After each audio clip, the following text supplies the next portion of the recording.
Bonjour, je suis Noémie de Saint-Cernin, votre coach en développement personnel. On va parler de burn-out et faire d'autres vidéos sur cette chaîne que vous pouvez retrouver très facilement. Un idéal moteur de recherche et tapant ces mots-clés, on va parler de burn-out en général. Comme je sais que vous êtes nombreux parents à me suivre, eh bien sachez qu'il existe aussi un burn-out parental.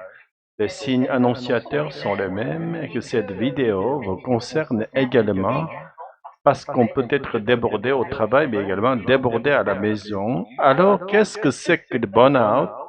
Le burn-out, c'est un épuisement en fait. C'est quand votre corps va arrêter un moment, la machine va arrêter de fonctionner parce que la charge émotionnelle, la charge de travail, la pression, le stress sont arrivés à un niveau tellement élevé que le corps se met d'office au repos pour assurer votre survie parce que vous tirez sur la corde souvent depuis des années sans vous en rendre compte en étant dans un monde automatique dont c'est très mauvais. Évidemment, vous n'écoutez pas les signes et pourtant, mon conseil numéro 1, c'est écouter votre corps. Il vous parle sans arrêt.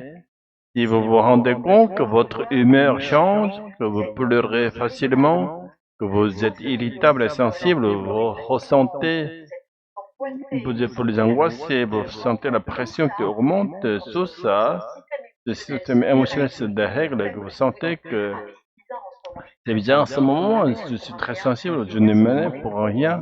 Ce sont les premiers signes annonciateurs. Deuxième signe, la pression, voilà. Quand vous avez le sentiment de tourner dans une roue et de ne jamais arriver à en faire assez, quand votre liste, votre to-do se déroule et que vous avez la pression de n'arriver jamais à arriver au bout et surtout, quand votre charge de travail est telle, il n'y a plus de repos, les week-ends, vous les passez à travailler le soir, vous rentrez tard, vous commencez tôt le matin, vous amenez votre travail à la maison, même dans votre sommeil, parce que la nuit, vous pensez à la journée du lendemain et vous avez l'impression au bout d'un moment d'être noyé et submergé par l'ampleur de la tâche. Il arrive aussi un troisième signe, c'est que vous n'osez pas dire non parce que peut-être que vous avez peur de perdre votre travail, de ne pas avoir une ascension professionnelle satisfaisante. Parce que souvent, si on vous donne beaucoup de travail, c'est aussi qu'on vous valorise d'une certaine manière. On peut compter sur toi, grâce à toi. On sait que le projet va bien se passer, etc. Aucune personne, que ce soit vos enfants, votre mari, votre employeur, ne mérite que vous vous sacrifiez pour eux. Voilà, le sacrifice à des enfants, ce n'est pas un bon héritage. Vos enfants ont besoin d'une maman forte, d'une maman solide, d'une maman forte.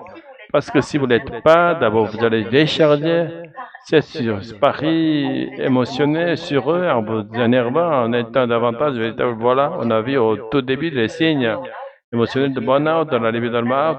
N'attendez pas l'épuisement pour dire stop, pour prendre du repos. Le monde ne va pas s'arrêter parce que vous prenez un peu de repos. Parce que vous prenez un peu de distance à l'autre, je sais que c'est plus compliqué quand on est maman au foyer, mais il va falloir vous aller si souvent on n'ose pas demander de l'aide. On va tout faire bien. J'ai fait une vidéo sur le syndrome de la mère au foyer, donc si vous ne l'avez pas vu, je vous invite à aller la regarder. Mais c'est vrai que quand on est mère au foyer, on a l'impression qu'on ne travaille pas, on doit en faire des tonnes pour justifier le fait qu'on reste à la maison.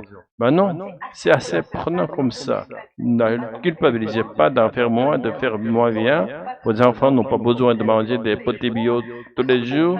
Vos enfants n'ont pas besoin de trouver des activités tous les jours. Voilà, si de temps en temps, vous avez envie de traîner en pyjama avec eux d'ailleurs, inventez un truc autour de tout ça et détendez, vous faites les gars détendre aussi vous le pouvez.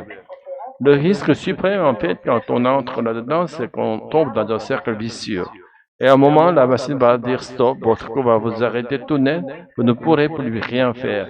Donc tout ce que vous redoutez va arriver de toute façon. À un moment donné, vous ne serez plus en capacité de gérer, c'est ça le burn-out.